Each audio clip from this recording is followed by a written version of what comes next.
I had an incredibly difficult time. I hear you loud and clear, Commissioner Lee, and you're passionate about it. I understand that. But I saw no data, no statistics.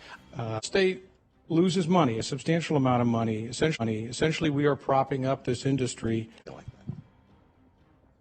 that one. To ask the question about the financial impacts on the state, because I listened to the audience as they spoke and how it costs us more to regulate and what it generates and so forth. And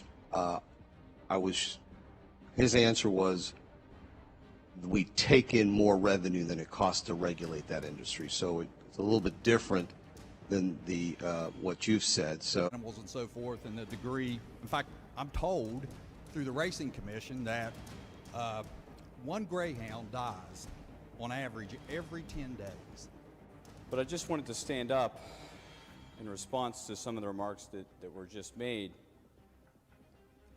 This morning at 11:17 a.m., I received an email from the State Racing Commission, and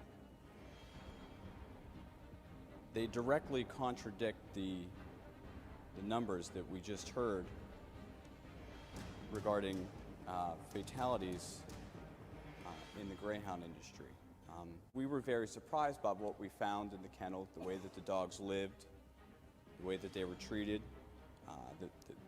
the disposition of the dogs. I was very surprised by all that. In this and many other areas, and we're just trying to get us to recognize that across America, this activity is in decline. To say that this is an industry in decline, I think is a little bit of a misnomer. In 2010, the total handle that was gambled on greyhounds was $92 million.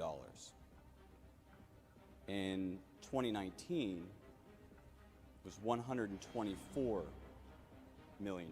That's an increase of 34%. When we talk about the treatment of the dogs, that was part of what we heard about.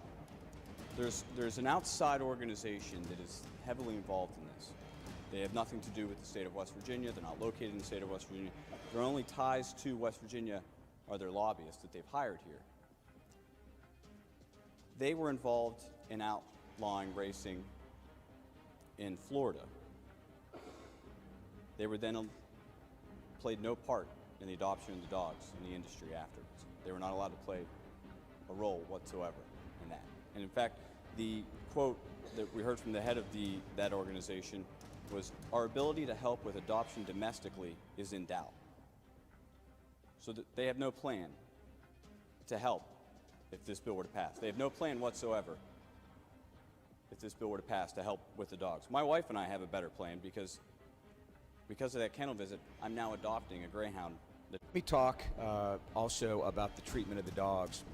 I had the opportunity last weekend to visit the shelter in Brooke County, and Senator Weld was there. The senator from Brooke County was there at the same time, and boy, was I impressed.